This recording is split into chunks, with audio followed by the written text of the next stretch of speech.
Hello, my name is Lowell, pronouns he, him, and this is a seminar talking about a project that we have through the Gauntlet Gaming Community called our Game Facilitator Camp.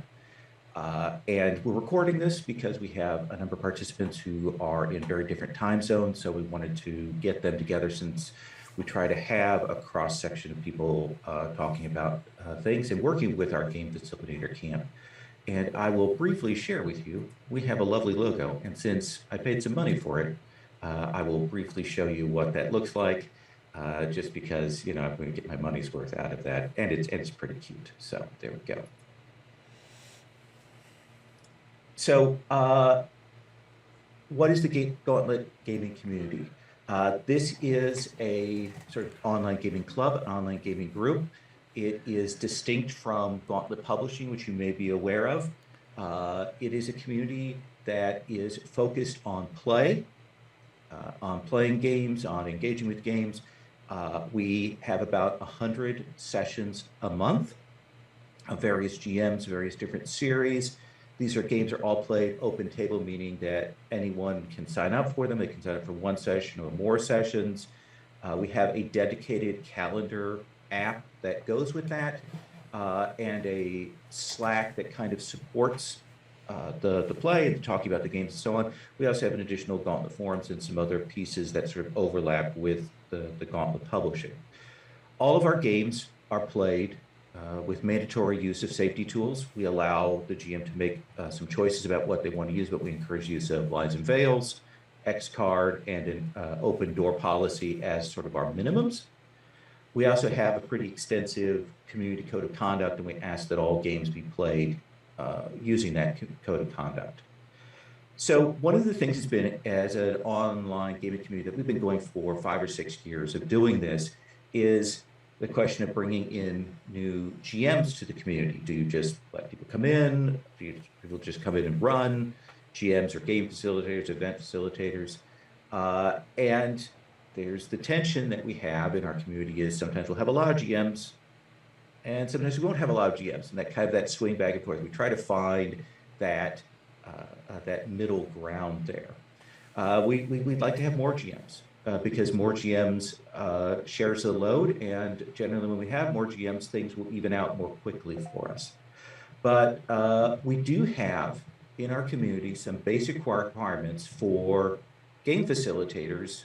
If you want to run for us, if you want to put events on our calendar, we ask some very basic things, which is simply that they've played several sessions in the community, and ideally they've done that with more than one GM. Now, the logic of this is that they're familiar with our play culture. So we make sure that they've seen safety tools in play, that we know that they can commit and follow through. If they sign up for something on the calendar, they will show up. And as an incidental for them, this gives them a chance to meet players, and maybe then when they go to run, those are players that would want to play with them. So there are several purposes that this serves. So I'm the community manager, and I'm the person that people go to check in and get assigned to be allowed to be a game facilitator. We don't want to be too gatekeepy about this, but we want to have these basic requirements. If I'm unfamiliar with a person who's come to me after I've checked in with them about what they've done, who they've played with, I will check in with their GMs to make sure that they showed up, worked well at the table. And I will say in the 5-some years that I've been doing this, I think that's only sent me back to the player twice, in which I've gone and I've asked about something that happened, or I've asked about their attendance and so on. So this seems like a very modest requirement, but surprisingly, this does cut out a few folks. Often we have folks that won't follow up by actually playing with us. They want to run, but they don't want to play. But we kind of ask people to contribute to the community. That's an important factor. Now, the question then becomes for us is how we then support GMs. How do we get people who want to be game facilitators or people who already are game facilitators? How do we serve them best?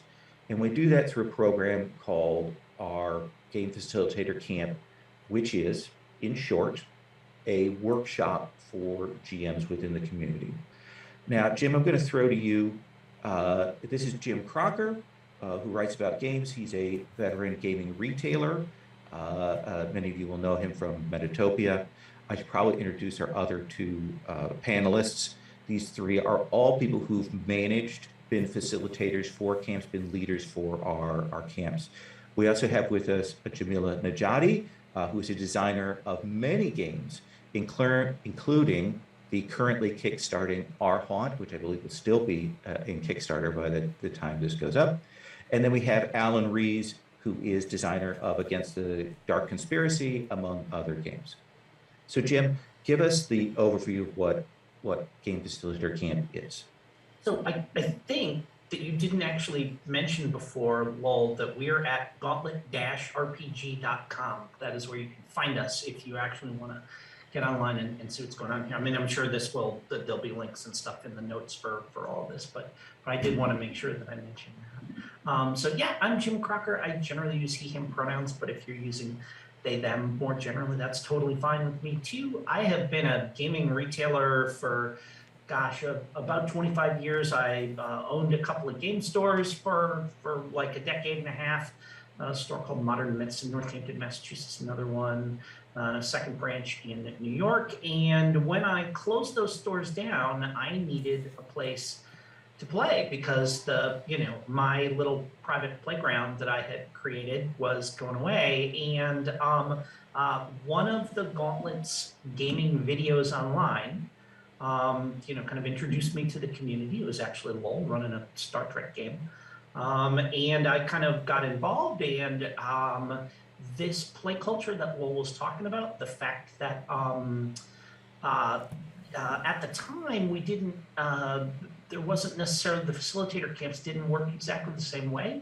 There was a sort of a proto version of it when I joined, but that care given to making sure that not just, and I think the important thing here is that this serves two purposes. The first is to introduce the GM to the community, and the second is to introduce the community to the GM. And it's to make sure, that the GMs have all the tools that they need in order to run a game, and just kind of the practical tools, but also to make sure that they understand kind of the broader needs of the community as they are learning to run games. Because we can have people that are, and we've had both of these situations, we can have people that are great GMs ready to run, but not necessarily familiar with our community standards, and that can create some problems if they're, when they're not introduced. We've had a situation with one or two of our conventions where when we've introduced people without having them go through that process, there's been some difficulty with them not understanding the our community guidelines. And we also want to make sure for people who are great with the community and wonderful with people, that they can use all the tools that we've got so that they're the actual, the mechanics and the process of being a game master, that part runs smoothly for them as well. So when we, so the most important thing is that these are voluntary. If you want to run on the Gauntlet and you don't necessarily want to go through this, if we have other reasons to believe that you're qualified and that you're capable and that you understand our processes, it's not necessarily 100% required that you go through this. We do certainly recommend it, but we want to make sure that everyone that's involved in it, the folks that are running it, the mentors, and I like to think of the people that are running this as mentors, is kind of like an apprenticeship program. There's nothing, it's not like particularly official or anything like that, but once you're through it, then everybody in the community recognizes that you have been through, something that is both, a little bit of school and a rite of passage. And that carries some weight with it once you're done. But both the campers and the counselors, it's entirely voluntary. We make sure the folks that are running these programs are enthusiastic participants, that they want to be part of it. This is not a thing where, okay, it's been 6 months since you've run one, now it's your turn to do it. If somebody does it once and they don't want to do it again, that's totally fine. If they are enthusiastically want to run them again and again and again, we're very happy to have that too. But we do want to make sure that everyone that's participating is enthusiastically consenting to their participation in this program. The main role, the point of that is mutual support. So we want the mentoring and the mentees, I guess, to support each other in learning those tools and in running their first game in what is in a safe space, with in a situation where everyone has agreed that it's a one-shot, that there's not a lot, that we don't need to worry about continuity or anything like that, and that folks may be learning to use those tools for the first time. The tools that we have in place include that calendar that Lowell talked about. It's actually, that's software. And that's software that you have to learn how to use, and it's got its quirks, and there are things you need to know about how it works, learning to navigate that calendar and how to put events up and how the timing on all that works is actually an important part of being a game master on the Gauntlet, because of the way that we schedule things. That process is how games happen. And so it's actually important that everybody understands that. So that's kind of our main digital tool, is that calendar, and learning how to use that is one of the main, one of the main goals of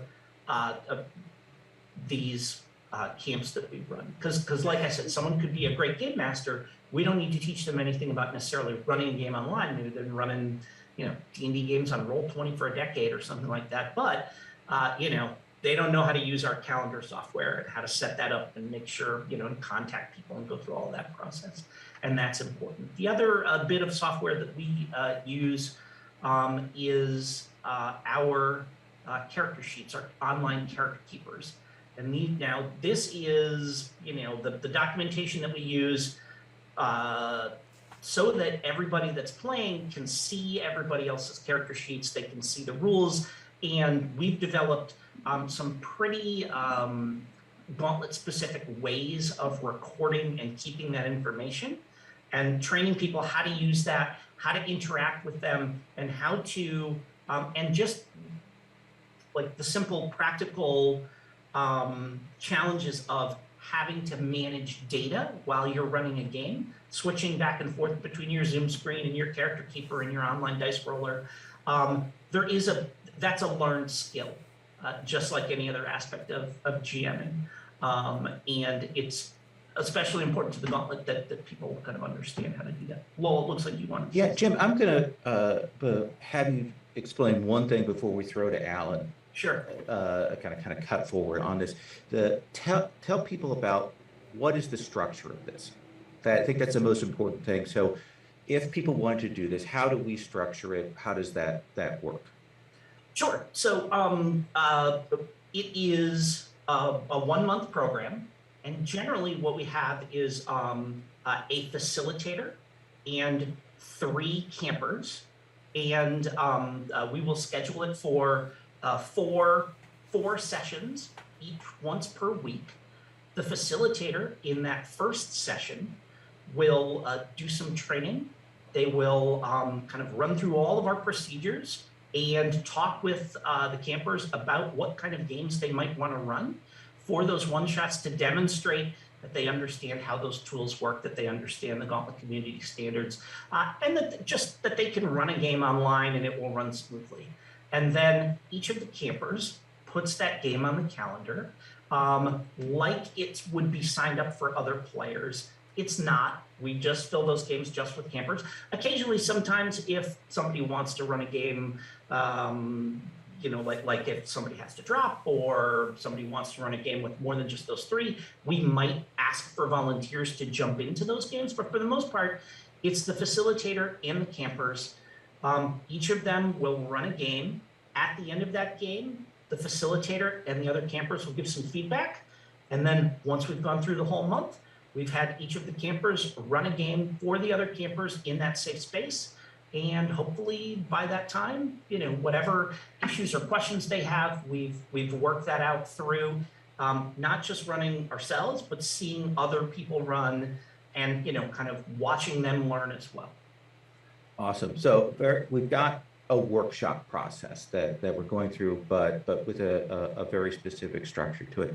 Alun, I'm going to throw to you to maybe talk about a little more of the sort of general process, some of the goals here. Yes, happy to. I think that the key thing about the organization here is that we've moved. I mean, I joined the Gauntlet in the autumn of 2018. I did a facilitator camp in the spring of 2019. And at that point, those camps were definitely set in a particular month or 2-month window. What I think has changed is I think they're now much more flexible. And I want to flag up Gauntleteer Tyler's role in coordinating camps, because what Tyler tries to do is to work out where is their demand. So he will ask for people's interest and then work on which time zones they're in. And on the basis of that, then look for volunteers to act as camp counselor. Sorry, I have to use that phrase because I've never been to an American camp, and I love the idea of being a camp counselor. Yeah.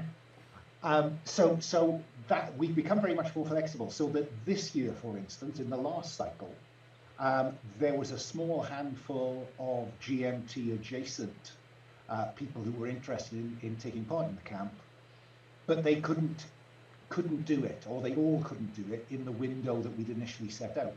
So we rearranged it at a time when they could. And that's where the voluntary bit comes in. That's where it is important that as counsellors, we don't feel obliged to do it. God, that would be awful. But it is something that we meet a need when it arises. So I think there's something about working out what it is that you are going to do and where is the window you can do it in, which Tyler is absolutely spot on about.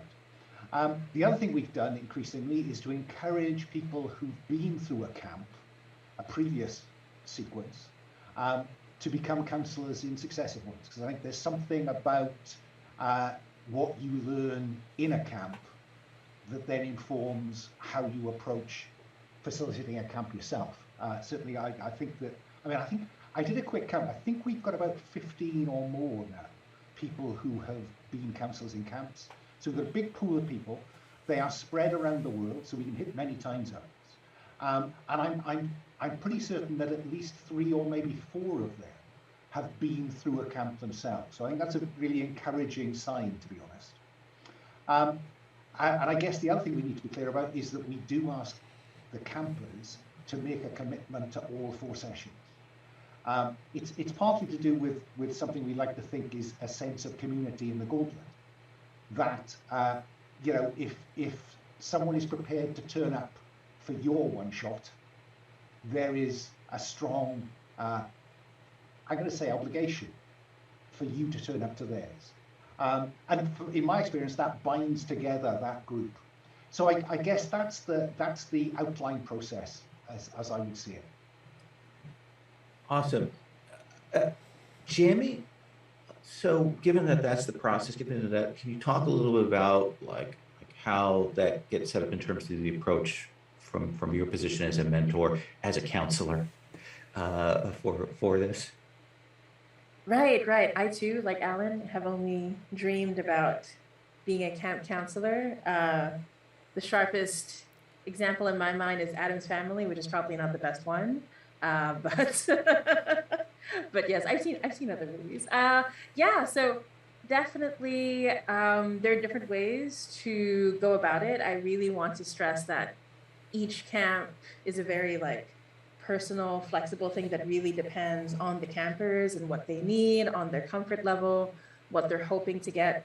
But that being said, we at the Gauntlet are really lucky that there's so many active members in the community who have built a lot of documentation, who have shared a lot of their experience. So when I became a camp counselor for the first time, I was able to use a curriculum that Alun developed that was based on what David Walker developed, right? So there's this like long tradition of things to look out for. I really like Alun's curriculum. I use it to try to cover all of the basics, especially in terms of the tech stuff, because like Jim said, a lot of people who show up for the camp have already run games, maybe at least a few times, but it's the technical aspects that are a little wonky. So a lot of the curriculum covers that. But that being said, in the 2 times I've run a camp so far, each camp was very different in terms of what the campers needed. So the first one was less technical and more focused on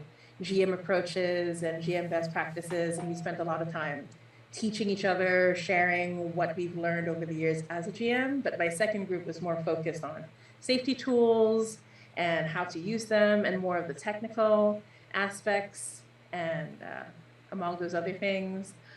And yeah, so I think if you're going to do the same for your community, it's really important to build documentation that can help. So things like a pre-flight checklist can really help. Things like, oh, make sure that you talk about safety tools and explain safety tools and go over them.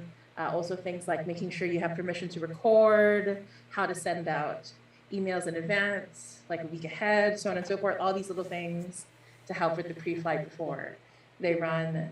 And mostly we're there to build confidence, because people who sign up for these camps maybe have run a few games, but they just want to be more confident in running for the Gauntlet or running online in general, because running online is a very different beast from running face-to-face, right? So, and there are different ways to build that confidence. So sometimes that means helping people understand safety tools and how many there are. It's true that some people have been running for many years, but safety tools are a relatively new thing, especially for a lot of people. I only started running with safety tools a few years ago myself. So it's definitely something, there is a desire to do it properly, but there is also an innate fear of like, am I going to use the safety tool properly? What if the worst case scenario happens? There is usually no worst case scenario, but you can't help but be worried about it. So that's what we talk about. And yeah, and I really enjoy, and I think a lot of our approaches share the idea of how to become a better GM and what that means on a technical level, on a safety tool level, on running, and all these different techniques, because no matter how long you've been a GM, there's always something to learn. And I'm always learning how to be a better GM, because the Gauntlet community has so many strong GMs and has a really cool tradition of sharing that with their camps. So yeah, is there anything else that I should talk about, Lowell? No, we'll come back to you, but I do want to reinforce a point that you made. Are the pool of people that from our community that are coming into these camps are quite varied. So we have people who have played with us for a while and have GM'd for a while, but would like to polish their skills, to have a chance to talk with other GMs about their skills and so on. We have people who haven't played and run with us, who just kind of just joined us and would like to be part of the community. Maybe they've run before and they want to know more about what this community is about. And then there are people who haven't really played online, as Jamie said. There are people who aren't used to it and are unsure about running online because they've primarily run face-to-face. And so this is a good exercise, a good support system for teaching them how to do that in a way, and not just teach them, but get them comfortable. They have the skills, the knowledge. We want to get them the comfort level to be able to work with those. So, yes. Can I just, because I just want to stress that. I played online for the first time in the Gauntlet in that autumn 2018. After I did the Suns, Traveller, Spring 1977, face-to-face for a lot of decades. And I was terrified of playing online. I played in some people's games and I thought, I can't do that. And so for me, it was all about confidence. And actually unlearning some of the things that I'd fallen into habits in face-to-face. So the camp transformed my gaming life, I have to tell you. I'm so pleased to hear that, quite honestly. But because Alan's a dynamite GM. I mean, all three of these people are dynamite GMs and game facilitators. So we're almost about the midpoint. What I want to do with this second half is kind of do a round robin, come into each of the participants to talk about some things that they see, like pick one important point that you see as a best practice or thing. If people in other communities want to do this, what should they be aware of? What should they know about? And we're going to kind of round robin that. So Jim, let me start with you. What would be some things that like something that they need to know that you feel is really vital? So one of the things that really jumped into my head based on some of the discussion that was happening here is that by drawing that pool of counselors from your community, from folks that have run a bunch of games in your community, I know one of the things that happened in my camp was all three of my campers said, I've been thinking about doing this, but when I saw that it was you doing this, and like each of them had played in my games and liked the way I ran games and liked the kinds of games that I ran, they said, yeah, okay, I want to run games like you run them. And so you do in the camp, I'm in.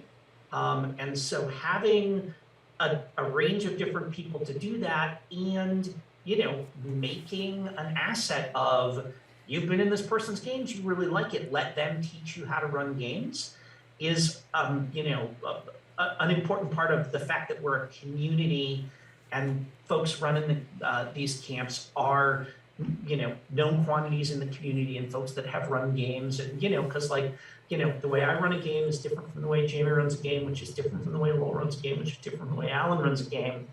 And kind of making sure everyone understands that and making an asset of it is really important and a good way to get different kinds of people involved in those camps, I think.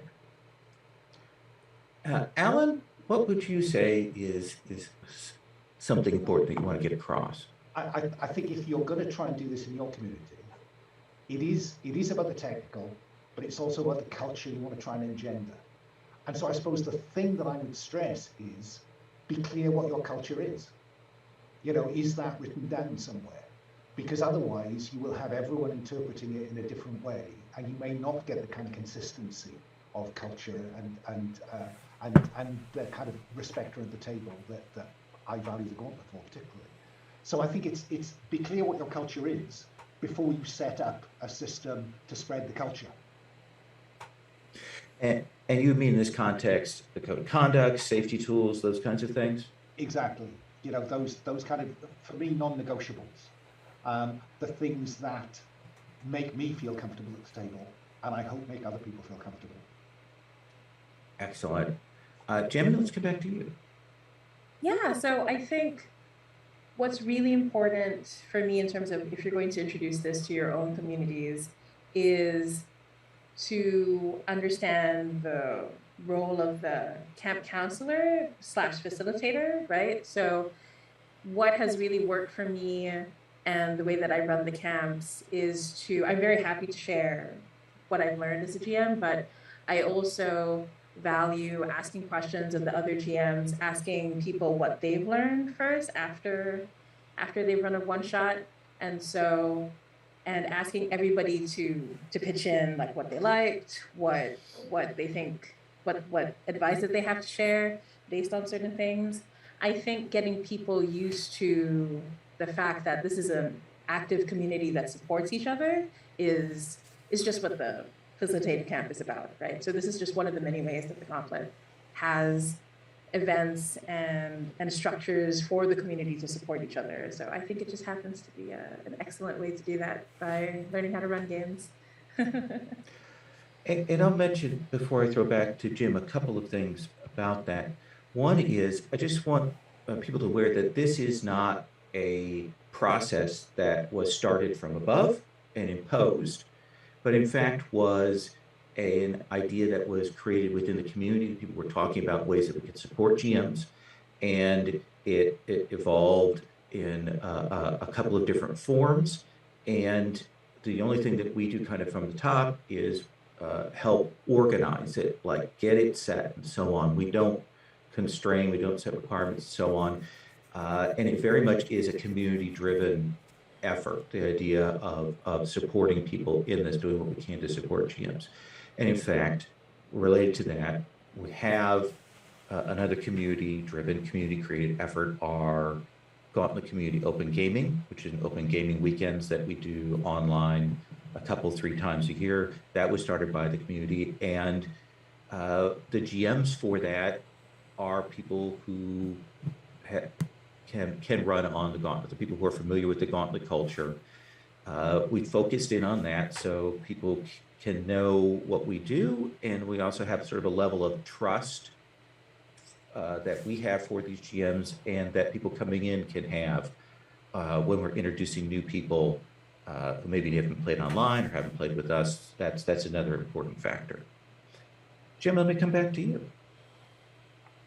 Yeah, I think one of the things that I wanted to also talk about is the extent to which these camps, I think, are very helpful in underlining that what we do is a skill that you get better at with practice, and that there's, there isn't really anything innate, and that if all people are seeing is these, we sometimes we will throw around the phrase rockstar GM, right? These rockstar GMs just, seem to be like effortlessly running their games, and they put them up and it runs smoothly and everybody has a great time and stuff like that. This is a little bit of an opportunity for folks to get, to kind of look behind the scenes and, yeah, I still get nervous after running a bunch of them, or, this is the aspect of GMing that still gives me trouble, even though I put in my, Malcolm Gladwell approved 10,000 hours of practice of doing this, right? I still can't, I still haven't figured out how to keep track of names. And to just and everybody has those things, and to just make it clear that, we're all still learning, even no matter how long we've been doing this for, and that those campers, I think, like Jamie said, have something to teach us, and that we're genuinely interested in, what are they bringing, and as much as we want to teach, we want to learn and get across that, like I said, this is a skill, and you get better at it with practice, and it's okay to not be 100% confident, because all of us have the areas that we're still working on even after all those hours. And I think that helps get that across, at least to that group that you're working with, which then hopefully that propagates throughout the community and everyone comes to understand that. Alun? Yeah, I mean, I think there is that sense, isn't it, that these are not about, this is how I facilitate sessions, you should facilitate them like this. It is much more a shared example, so for instance, and it is, in these circumstances, it's always difficult to mention names, but to highlight, but, I think back to people who've been in my camps, and I'm thinking about the claustrophobia of Shane's trophy game, and the exuberance of Joe Eamon's Slug Blaster. Who knew I was going to have that much fun playing a kid on a skateboard in a trans-dimensional war? And, Will, how you managed to teach us to play Red Markets in a one-shot, I don't know. And I think nearly every one of those one-shots in any of my camps, I've gone away thinking, oh, that's good. How do I get that spirit into my game? So I think it is, we all, if we volunteer to be a camp counselor, we have a perspective to offer. But I think certainly the reason that I keep coming back and offering to do more than one is I find that I learn so much from just watching people play and run games. Jamie? Yeah, I really have to agree with that point. I got to play Alice is Missing online for the first time at the last camp, and that was and so I learned so much from our camper in terms of how to run a game like Alice is Missing, where you don't talk to each other online through both Discord and Roll20. So and I think also another thing is the Gauntlet has learned so much in terms of how to run games online. I think when the Panini started, there was a mad scramble to try to figure out how to run games online. So I think tapping once again into that resource, like character keepers, and it's gotten to the point where even if I start playing face-to-face again, I'm going to really miss those character keepers and all these other things, like seeing the pros and cons for running online. But yeah, and I think it's also a really good opportunity to talk about games and to really talk about this hobby that we love so much, because when we meet up to game, there's a tendency to only focus on the game. So the camp is also a nice way to like really interact as a community and really geek out and talk about all these different games and things. But actually, Lowell, I wanted to ask you, because, I feel like you've been in the facilitator role, but where would you like to see the facilitator camp go in the future? Like, we know where we are now, but what do you think is like the next step, or what would you like to see? You can think about it and we'll edit out the part of you thinking, Well, I do think it's going strongly. I like that we've developed a set of tools. I'd like us to be able to get them in a formalized way to be able to share to other communities so that they can use that curriculum and so on. I think that's really important. I think that's my main goal. We've talked about using this format in other structures, and in fact, Jamie has been doing a sort of a test pilot for doing a game designer camp using somewhat of the same structure. And I think that's another important way to do this, to think about this. I don't know if there's a way to also maybe do particular camps for learning how to do PBTA, or kind of focuses on it. I could see those as possibilities down the line. Yeah. And actually, the reason why I came up with the game designer camp was because someone from my first game facilitator camp brought it up. Like, they had such a good time with the game facilitator camp, and they were like, I'd like to see maybe a version for like designing games, right? And so more of the grassroots stuff, like more of how the community is always sharing and growing, from its members. Let me ask some like specific questions to each of you for this sort of round, and then I'll let you talk more generally. Jim, what will you say are the real typical technical questions that you get, like the concrete technical questions that people want answers to in your facilitator camps? I mean, the first most important one is, how does the calendar software work? And kind of temporal questions associated with that. How far in advance do I need to put it up? How complete does we spend an inordinate amount of time? I shouldn't say inordinate.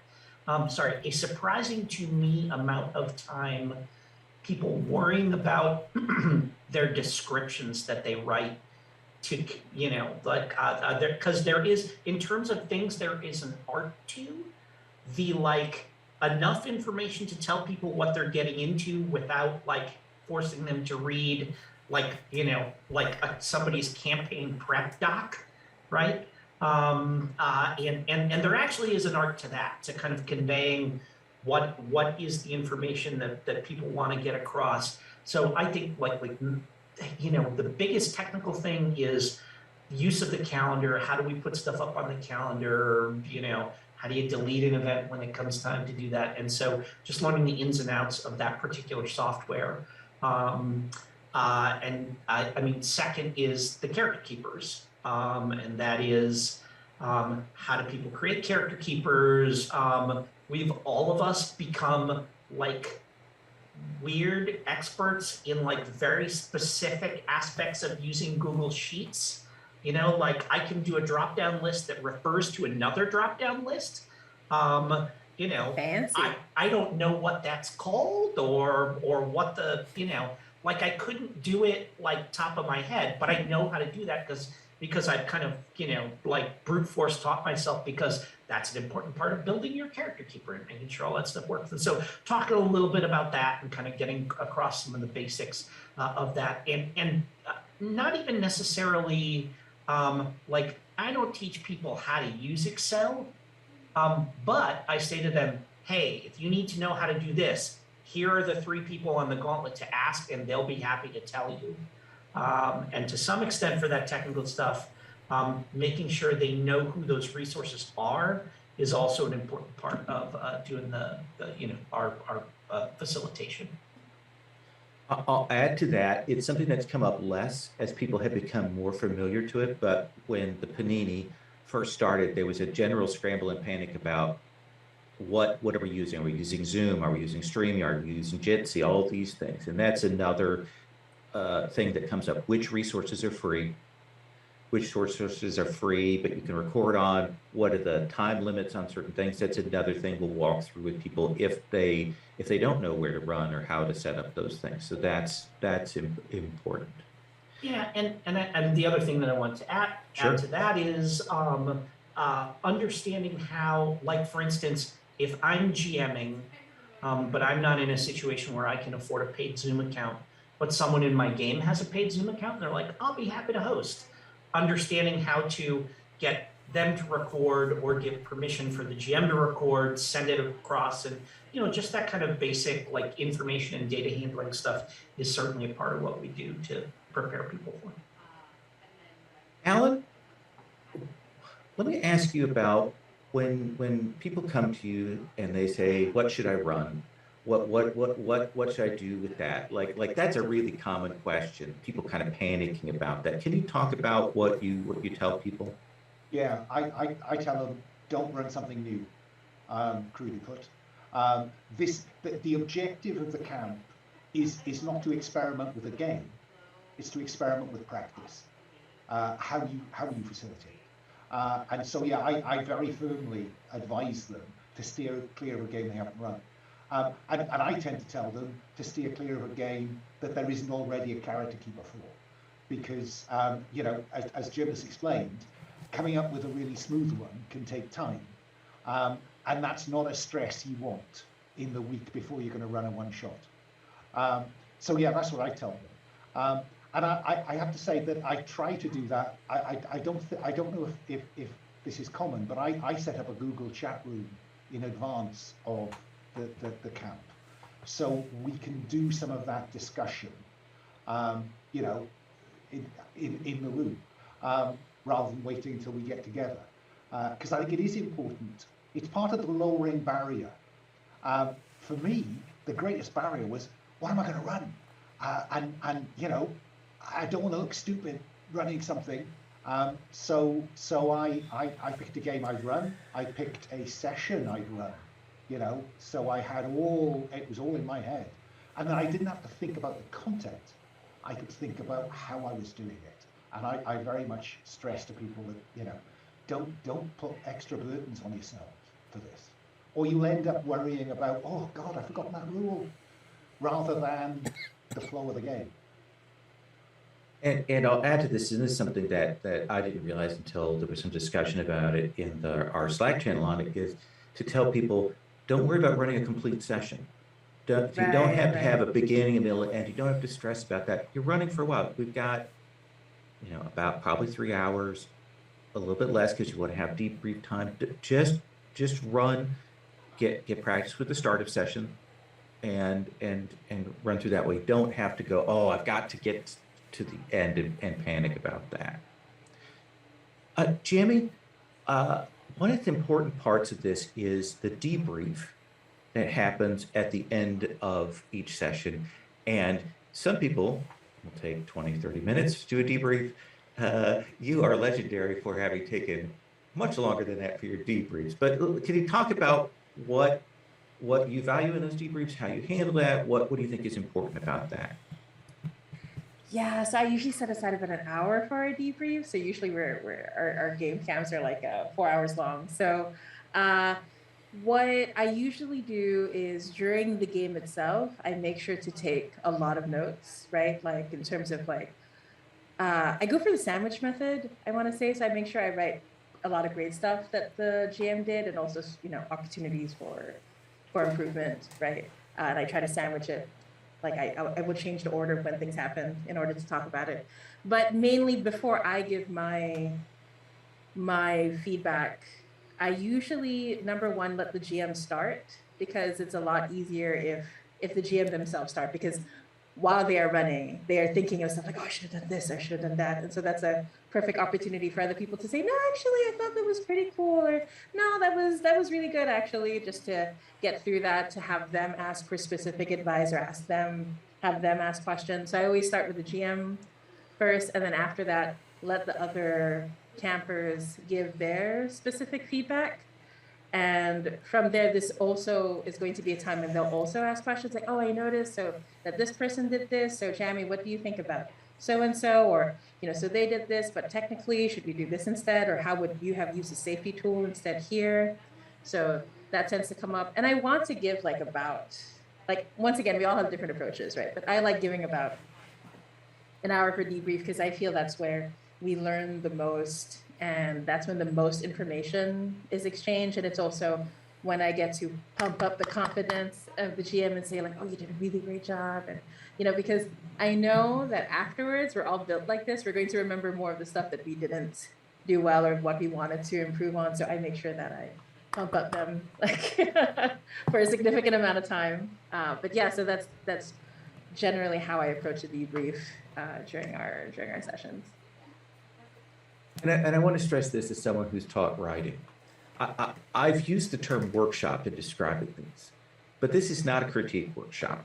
These processes are a support workshop, and that's something that our camp counselors work towards, is the idea of asking questions about choices, having other people ask questions about why these things were done, or that, not critiquing, not reviewing, not dismantling what was done, but asking about this and praising those things that they did well, because recognize that for GMs and new GMs is they don't know what they do well.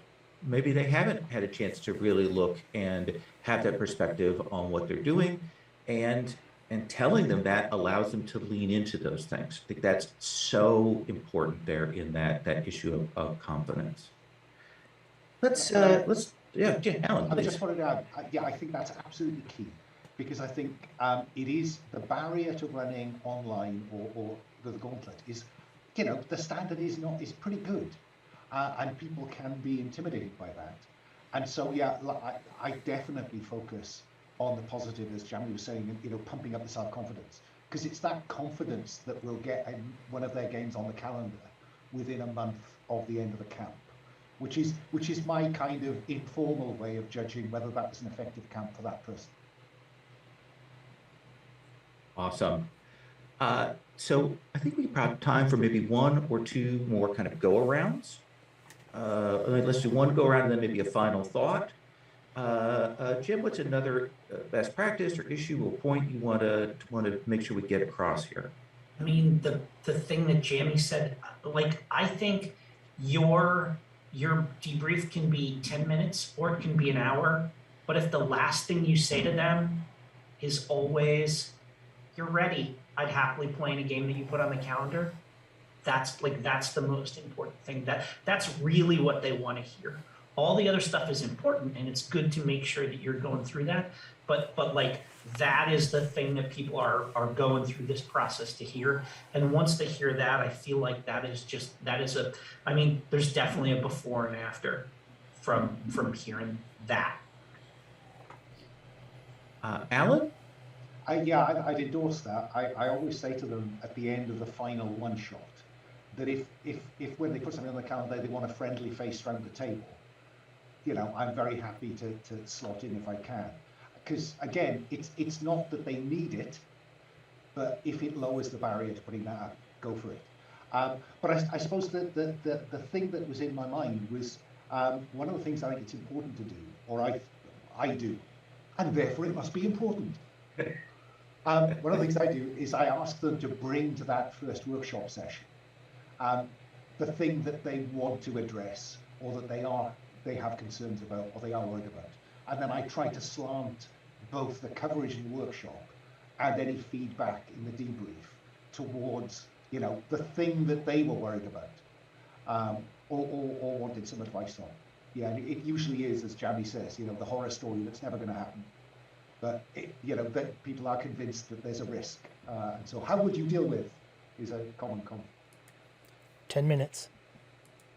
I would jump in before I have Jamie go because I want to tag onto that. One of the things you're going to get a lot of questions about in that first session is safety tools. They're going to ask how you use safety tools, what happens if something goes wrong, that kind of thing. And so counselors need to think about that because that is something people have uncertainty about. They are worried about the worst case scenario.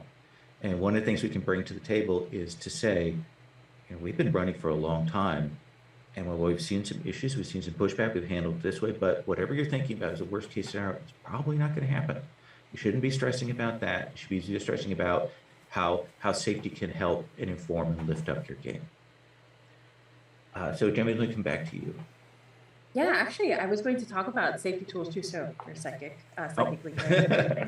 But yeah, because I think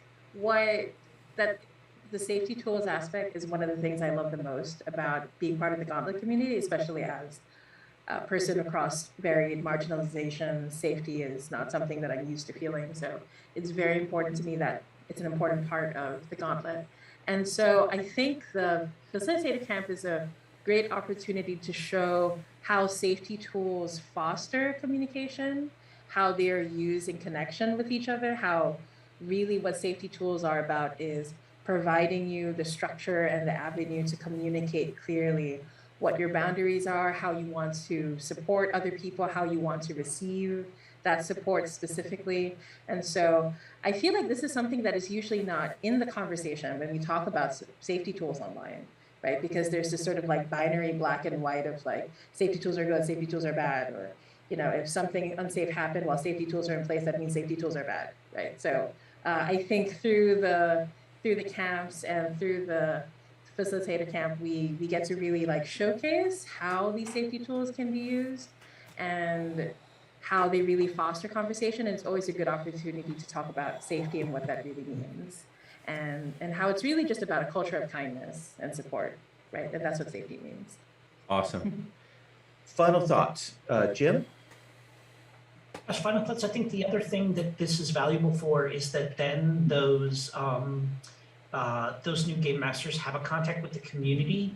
So if they do run into a situation where instead of thinking of it as a worst case scenario, I think some very occasionally we will run into issues that are not game issues, but are community issues, right? There's someone that might be having difficulty across several GMs or have consistent problems with observing safety tools or something like that. That escalates that from a GM into a community issue. And by having someone that is a trusted community contact for them, they can help them escalate that. They can, and it gets across that there's a safety net there for them, that there's something they can fall back on and that they're not on their own trying to deal with that community issue just as an individual GM. Awesome. Good, really good point. Alun, final thoughts? Yes, it relates to Jim's actually, because I do say to them explicitly, if something comes up and you want to bounce it off somebody, that's what I'm here for, after the event. So if they're looking for a little bit of continuing mentoring support, I try to make it clear they can get it. But yeah, no, I on the basis of what we've all been saying about sometimes people remember the last thing you say to them, therefore make sure it counts. I'm going to re-say something I said earlier, which is before you set up something to spread a culture, be clear what it is. Awesome. Jamie, final thoughts? Yeah, I think the Facilitator Camp is a good example of how I feel gaming spaces should just not be places that you can game with other people, right? I feel like the inherent nature of TTRPGs and how we create a story together and how we really are more open and creative together. I think TTRPG spaces are a fertile ground to really build a community that supports each other and really helps each other grow and fosters that safety. And I think the Facilitator Camp is just one example of doing that. So yeah, I'd love it for every community to really center the community, right? I'll say one last thing, and then we'll be done. Other thing we haven't kind of mentioned is the fact that if people go through these camps, there's no obligation. They're not required to run for us. They're not required to continue to play with the Gauntlet. We would love it if people took these tools or took this experience and go back to their own groups. They don't have to run or play for us. This is just a value add for being part of our community. And I think it's something that if you're managing a TTRPG community, you should think about how you support your players, how you support your GMs, and how you, as Alun said, build some expectations and a solid set of things and propagate that. Jim, Alun, Jamie, thank you so much for coming here and recording this with us. And thanks to Metatopia for allowing us to come on and talk for an hour about this. If you have questions about this, you can reach out to the Gauntlet at gauntletcommunity@gmail.com or at Gauntlet RPG on Twitter, or as Jim mentioned at the top of the show, you can also check out our website at gauntlet-rpg.com. That has some talk about online gaming, about our safety tools, and it has our complete community code of conduct. Any of those things you are welcome to take and modify and use in your own community. Those are tools out there. Those are resources out there for you. Thanks, everyone. And that's our talk.